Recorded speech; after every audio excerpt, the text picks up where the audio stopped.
Welcome back, everyone. I'm going to get straight to it. We've got 25 minutes. The title of the next session is Accelerating the Energy Transition Through Technology and Collaboration. And joining me from Houston is Lorenzo Simonelli, the CEO and chairman of Baker Hughes. He's here for a chat about where Baker Hughes is going in this energy transition. And I do want to remind the audience that you can ask questions too, so please send them in using the chat function or the question function to the right of your screen, I believe. But I get to go first. And as I say, we have 25 minutes, so this is going to be a bunch of questions. I hope that you fire some in and fairly short answers, I hope. Let me start, Lorenzo, by just asking something that looks backward for a sec. Because last year was one of the most brutal years for the oil and gas industry, I'm sure in your career. How are things now? I mean, oilfield services companies are very much on the front line of the industry. Is a recovery genuinely taking hold, or is there still some way to go? Derek, great to be with you from a very thundery Houston at the moment. If you look at 2020, I think what the industry showed again, and in particular oilfield services and equipment companies, is the resilience of dealing with difficult situations. Clearly, the pandemic resulted in a lowering of demand, and also you had the price war that took place at the early part of the year. And overall, the industry had to adapt, restructure, and really get set for a difficult period. I'm glad to say that as we look at 2021 and beyond 2021, we are starting to see more of a normalization in the demand for hydrocarbons. And we're starting to see that, in particular, there is some investment starting to come back. I will say, though, that overall, in particular, when you look at E&P companies, they're remaining very disciplined in their capital. So, we still see 2021 being a difficult year, but a rebound in the second half. And as we go into 2022, being more positive, and in particular around the international production and also consumption size, as really the vaccine takes hold and you're starting to see normality come to the actual demand for our product. One thing, though, that I'm sure we'll discuss is the pandemic did give rise also to really an emergence and an acceleration of energy transition. And I think that's here for a certain time to stay, and a key focus of ours at Baker Hughes. Well, that's what I want to make the bulk of this conversation about, because oilfield services companies have not just been on the front line of what happened last year, but you're also going to be on the front line of this energy transition because, as maybe some people will need reminding, oilfield services companies, energy services companies, whatever they might be called now, are the companies that carry out the bulk of the work, that do the work. So how do you see Baker Hughes making this shift now, especially after the rough 12 months that ensued in 2020? Well, Derek, we came out at the beginning of 2019 and we said Baker Hughes is an energy technology company, and we made our own commitment towards net zero by 2050 and a 50% reduction in our own emissions by 2030. I'm pleased to say that we're making good strides to do that, but we really saw an important aspect of technology being an enabler to the reduction of greenhouse gases. And as you look at the outlook for the next few decades, it's clear that hydrocarbons will still be utilized, but there is a move towards reducing the carbon footprint of those hydrocarbons. And that's what we play a role in, with the increased usage of gas versus coal, with the increased usage of new technologies such as carbon capture and the sequestration, being able to also stop flaring. And as an energy technology company, we really see ourselves being an enabler to our customers for helping them in their journey towards net zero. And we've broken it down into 3 key areas. The first one is drive efficiencies in what we do today. And that means already we can reduce the footprint just in our operations by being more efficient, deploying technology, remote operations. Secondly, continue to invest in areas where we see growth, and that in particular is the increasing use of gas, increasing use of composites, and then really looking to hydrogen, CCUS, energy storage to enable us to get there in the future. Do these goals, I mean, while they might serve the company, do they kind of run contrary, for example, to the IEA's outlook? You know, the roadmap that it presented last week. I mean, one of the key lines in it was that there was no longer a need for new oil and gas projects, and yet you're talking about making it more efficient to produce hydrocarbons, driving those efficiencies, and perhaps making it even cheaper for oil and gas as it comes out of the ground, which presumably would also stimulate more demand. So how does that tension play out for you? So we very much support and applaud the IEA and also what they issued in relation to the journey towards net zero. And again, if you look at what they indicate, it's really a drive towards also increasing efficiency. With regards to the reserves and also the wells that are in place today, you can actually drive more efficiency and incremental production to meet the required needs from a demand standpoint. And that doesn't necessarily mean that you have to go and have new developments. We know a lot where the hydrocarbons exist today. We know that we can drive better efficiency in wells and increase the production and the efficiency of that production, as well as then reducing the carbon footprint. And as you look at some of the new technologies in linkage with renewables, CCUS is going to be key as we go forward. And really also gas continuing to be utilized as a transition and destination fuel. And as we look at the IEA metrics, as we also look at other demand projections, we'll continue to see an increasing use of gas. I mean, the IEA said, though, that LNG had a much dimmer future. Some of the projects that were being built now may not be necessary. I mean, is there a sense you think that some of the advocacy for transition is getting carried away when there's still this huge, as you say, huge hydrocarbons industry that will continue to supply things over many years? Or, I mean, I guess the question more is, do you see the IEA roadmap as something that, as some oil companies do, something to be defensive about, or is this an opportunity for a services company because of the new technologies that are going to be required and so on? It's really an opportunity, and it's also a journey. And I think we've got to remember that there isn't going to be one silver bullet here. And as you look at the journey that we're headed towards to achieve net zero, it's going to require a lot of different technologies. It's going to require the energy mix to continue to evolve and to change. And that's what we at Baker Hughes are doing, is really enabling the reduction of the carbon footprint, as well as deploying new technologies around the energy mix. And I'd say we're very much aligned with the commitment towards net zero as we've made ourselves, but also to help our customers get there. And I think, again, everything that we can do from a policy perspective, from a working together between governments, companies, and also the different industry associations is good. We got to make sure that there's sustainable, reliable, and also clean, but also affordable energy for the globe as it continues to develop, and in particular for some of the developing nations.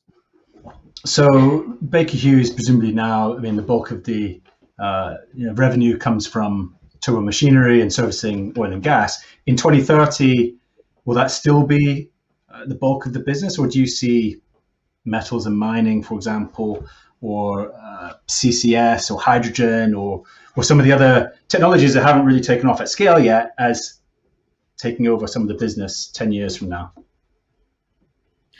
So we recently also commented on some of the addressable markets we see developing and growing over the course of the next decade. And as Baker Hughes, when we think of hydrogen, we've actually been involved in hydrogen compression since the 1960s. And we see an opportunity during the course of the next 10 years for a marketplace to develop where we can address $25 to $30 billion, which again, will take some time, but we've got equipment, we've got turbines that actually run on hydrogen, we've got the opportunity for compression.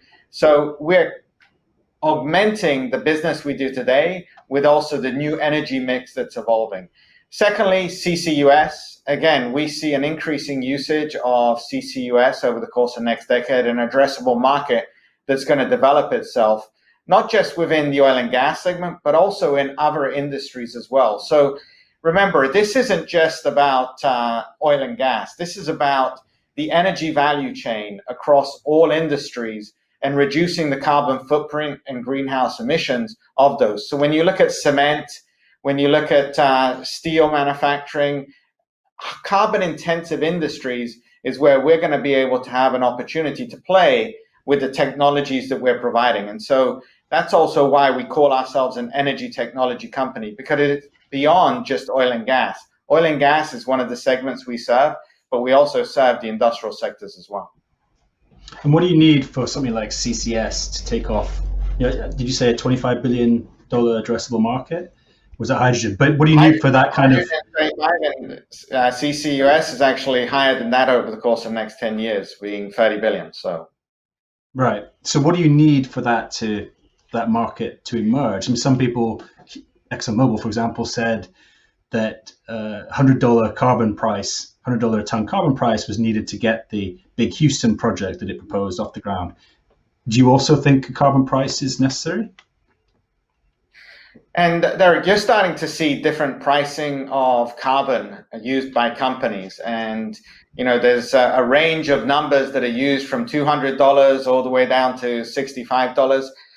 Clearly, as we go forward, companies will associate the carbon pricing that they feel is correct. Our focus is really within that also to create the technology and also the lowest cost opportunity to provide CCUS. And so we recently acquired a company called 3C, Compact Carbon Capture, that allows modular carbon capture. And we think that can be a lower cost effective way in which to bring carbon and capture it. We've also got the chilled ammonia process. We've got a mixed salt, and we see a variety of technologies, and it will vary by the actual design requirement of the carbon capture and the sequestration. So we do think that carbon pricing is becoming more of a norm, and it will be in that range of project evaluations by the various customers. And what about renewable energy specifically? Is that an addressable market as well for Baker Hughes? So for us, it's really linking into the renewable segment. And if we think about green hydrogen, there's clearly the opportunity to link in with wind, solar. When we think of energy storage, and again, we're looking at new technologies around energy storage, it's the linkage within the renewable space. So clearly, we will be providing different equipment and also different linkages to the wind turbines, the solar. We already today provide condition monitoring equipment on many of the wind turbines around the globe. Will we be manufacturing? I don't think so. There's enough OEMs there, but we'll be provider of technology from a value chain perspective and actually incorporate that into the full landscape of the value chain. Okay, let me come back to oil for a sec. One of the criticisms of all of the focus on renewable energy right now is that the market investors may be getting ahead of consumers. Consumers still want oil. Consumers still drive cars. Consumers aren't buying EVs as quickly as some in the market may believe. And therefore, the lack of investment in the upstream could trigger some kind of price spike in future because there'll be a mismatch between supply and demand. Does that worry you? Does it does the prospect of it thrill you as a services provider to an oil industry that may see another hurrah of oil prices? How do you feel about that scenario? So I think, and again, nobody has a crystal ball to be able to say exactly what's happened. The experience that I've had would say that the market will find itself to balance out. And again, there may be a short-term increase in the demand, and with supply being constrained, there may be some impact on price. But again, we know that there's, in particular, if you look at international production opportunities, there's the increase for incremental supply to come on. And we think it will balance out. And again, this is a journey. So to look at it in a short period of time, you really need to look at it as it progresses over time. And that's why we see that, we don't think peak oil has been reached yet. We see that coming later on in this decade. But again, gas continuing to be utilized, as well as renewables continuing to increase, and the emergence of hydrogen as well as other new energy sources as we go through the decade to meet the net zero quest. What are you doing about the human capital side of the business? Because as many people know, last year, a lot of people were fired from oilfield services jobs, and now you're pivoting to an energy technology company, which presumably will require people with different skills, maybe a younger cohort to come into the industry, working on hydrogen, working on CCS and so on, CCUS. How are you managing that particular aspect of the transition as a huge employer? Really, it's attracting people and making them realize the huge role they can play in making the world a better place. And when you think about what is fundamental to development, it comes from the availability of energy. And within Baker Hughes, somebody coming in, they can actually play a key role in providing reliable, sustainable, affordable, clean energy. And that's with the tools and capabilities we have and the technology that we're deploying. So there is definitely a big push on educating and also showing the important role that we play. And we're out there increasingly hiring software programmers because of the big rise in digital and the efficiency drive using digital applications. Also, as you look at some of the new technologies, being able to bring in some hydrogen experts and CCUS. So it's reframing the aspect of the role that we play and also the importance of this company going forward as an energy technology company. Mm-hmm. And one of the questions I wanted to ask, reflecting the IEA, was about a comment that John Kerry also made, but the IEA in its most recent roadmap talked about the need for technologies that don't yet exist in hydrogen, in CCUS, or that were in the development or prototype stage, I think is the phrase they used. First of all, do you also accept that there's a need for this technology to be moved on? And the second question, I guess, related to that is that something that Baker Hughes is going to take charge of, or the energy technology companies of the future? I mean, are you there now? Do you see your task as taking CCUS to scalable stage, or is that something for other companies to do and then you'll move in at a later point?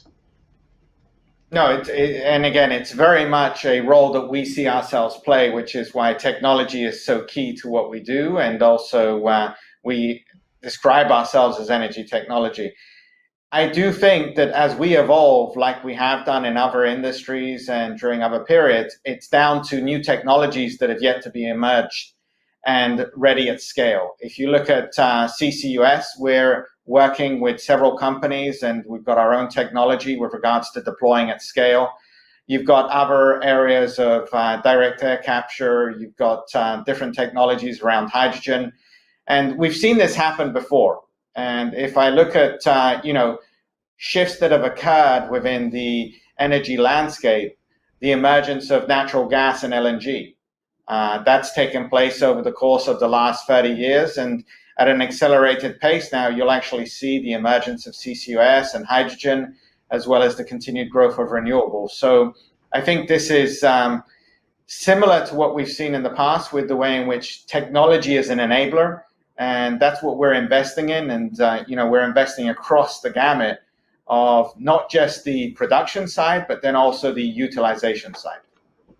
And to be clear, you feel that these technologies can advance even while, if you're successful, a company like Baker Hughes is continually reducing the costs of the hydrocarbons that would compete with those clean energy technologies, right?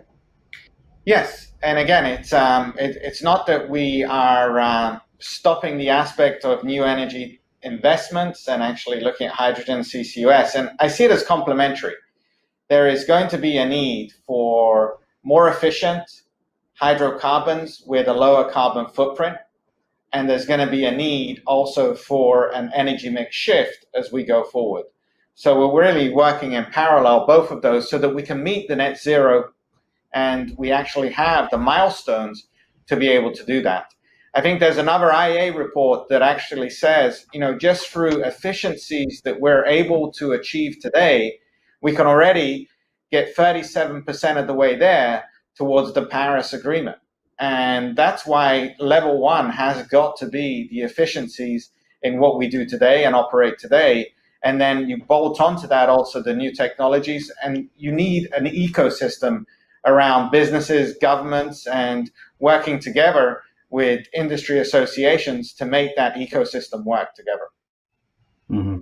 Has the policy switch in Washington been supportive for this, or are you neutral on it? Was it problematic? It's been problematic to some of your clients in the oil sector who say, Biden doesn't like oil, or he's trying to transition away from oil, or whatever. How do you see it? We see that Biden coming in and his administration is, again, joining in with the Paris Accord and driving policies towards meeting the Paris Accord. And again, we welcome those from a perspective of moving forward. If you look at some of the policies that have been introduced, you've got new tax legislation, you've got new areas of subsidies and joint technology agreements, and we welcome what the administration is doing towards that, and we think that there's an opportunity for us to participate and also enable policies to come into effect. And so for us, as we look at Baker Hughes and the technology that we're introducing, it's a good thing. The other aspect is, okay, how is it all going to be paid for? And that's something that obviously still needs to be understood with regards to the taxation policies. And what would you suggest? How will it be paid for? Well, I think that's something that the administration is going through at the moment, and we'll await and see how that unfolds as we go forward. We think there's a need to continue to stimulate the aspect of joint partnership with government and policy on promoting the new technologies and also adoption of hydrogen, and then also having a pragmatic view as to how it becomes affordable. Mm-hmm. Some of your clients, some companies like BP, I'm thinking of with its recent move into cement, Exxon talking of CCS, biofuels, and so on. Some of them seem almost to be moving slightly into territory that might be your natural domain. Do you see competition in future with companies that are currently, I'm thinking of super majors in particular, that are currently your big clients? No, I don't. I think as we're evolving, it's actually a set of new partnerships. And one of the things that we've always said is, we need to have partnerships to enable the ultimate goal here. And if you look at a BP or you look at an ExxonMobil, again, we're there to enable their success by having invested in the technologies, being able to provide services and capabilities that allow them to also continue down the journey of achieving net zero. So as you've noticed, we've been in multiple discussions with some of our customers on how we can work with them in actually achieving their goals, as well as then the ecosystem that needs to be created. At Baker Hughes, we're looking to be the provider of the technology that will enable the decarbonization and also allow people to achieve that net zero. And I think it goes hand in hand with what many of our customers today and partners are saying, and that new partnership model will emerge as we go forward. I was just in the Permian Basin and saw Baker Hughes signs up everywhere.